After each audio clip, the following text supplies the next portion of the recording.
ڈراموں فلموں میں ٹائم ضائع کیا جا رہا ہے نا, خدا کی قسم موت کے وقت حسرت کا سبب بنے گا.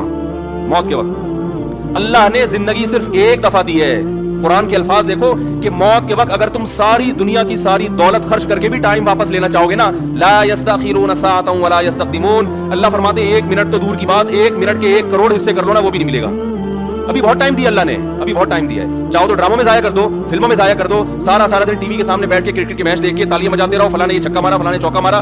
ابھی بہت ٹائم ہے. لائف کو خدا کی قسم جتنا انجوائے کر رہے ہو 10 سے ضرب دے کے اس سے زیادہ انجوائے کرو. لیکن جب موت کا وقت آئے گا تو یہ سارے مزے کرکرے ہو جائیں گے. یہ غیر مسلموں کے کام ہے جن کا آخرت پہ یقین نہیں ہے, ان پہ یہ چیزیں سوٹ کرتی ہے. ان کو مرنا نہیں ہے نا, ان کا تو خیال ہے مر جائیں گے تو ختم ہو جائیں گے, ان کا یہ کانسیپٹ ہے. تو کہتے ہیں زندگی میں جتنا جلدی انجوائے کر سکتے ہو کرو. جس کا آخرت پہ یقین ہے اس کا کوئی ہدف ہوتا ہے کہ مجھے ایک زندگی ملی ہے, دوبارہ یہ زندگی نہیں. ہندوؤں کا نظریہ ہے کہ 7 جنم ہوتے ہیں, اسلام کہتا ہے ایک ہی جنم ہے, اس کے بعد قیامت آ جائے گی, دوبارہ کوئی جنم نہیں ملے گا. تو اپنے وقتوں کو برباد مت کریں, انجوائے کریں, ایسی چیزوں کو انجوائے کریں جس سے معاشرے میں ترقی ہوتی ہے. بھائی جاگنگ کر لیا کرو, سوئمنگ کر لیا کرو, فٹ بال کھیل لیا کرو, تھوڑا سا ورزش ہو جائے گی, کولیسٹرول کم ہو جائے گا, فائدہ بھی ہوگا, انجوائے بھی ہوگا.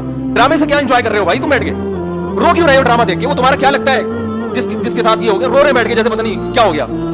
دیکھو انسان کے جو اعصاب ہے نا, اعصاب, ان میں اللہ نے محدود صلاحیتیں دی ہیں. میں نے ایک انگریز نفسیاتی ڈاکٹر تھا, اس کی ایک تحریر خود پڑھی تھی. کاش میں اس کو محفوظ کر لیتا تو آپ کو آج میں وہ تحریر دکھاتا. اس کی ریسرچ تھی کہ دنیا میں جو ڈپریشن, چیخو پکار, مار دھاڑ چیزوں کو توڑ پھوڑ کا جو کلچر آیا ہے ڈراموں اور فلموں سے آیا ہے. یہ جو آج بچیاں ماں پہ چیختی ہیں نا, آپ ان کی ہسٹری چیک کریں, ڈرامے دیکھ کے چیختی ہیں.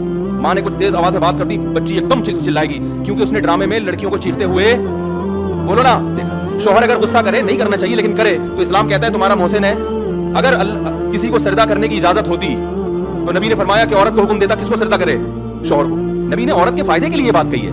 شوہر کو یہ ہوگا کہ میری بیوی میرا احترام کرتی ہے, اونچ نیچ ہو جائے گی منا لے گا بعد میں, اس کو پتا ہے میری برداشت کر لیتی ہے, خرچہ پورا کرے گا, جو تمیزدار شوہر ہے. لیکن اگر وہ اس کو غصہ آیا ہوا ہے اور اس نے آگے سے اینٹ کا جواب پتھر سے دے دیا, گھر چلے گا؟ بولو نا بھائی.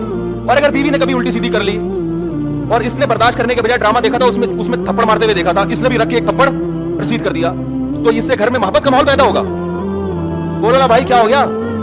بلکہ میں تو اس سے آگے کہتا ہوں کہ ڈراموں میں جو میاں بیوی دکھائے جاتے ہیں وہ کوشش کرتے ہیں لڑکا ہینڈسم ترین تلاش کیا جائے اور لڑکی خوبصورت ترین. اس جوڑے کو دیکھ کر تو ویسے ہی کوئی مرد کو اپنی بیوی اچھی نہیں لگتی اور عورت کو اپنا شوہر اچھا نہیں لگتا. کہتے ہیں میاں تو ایسے ہوتے ہیں, کیا مکھن چو ابا نے میرے متھے لگا دیا ہے.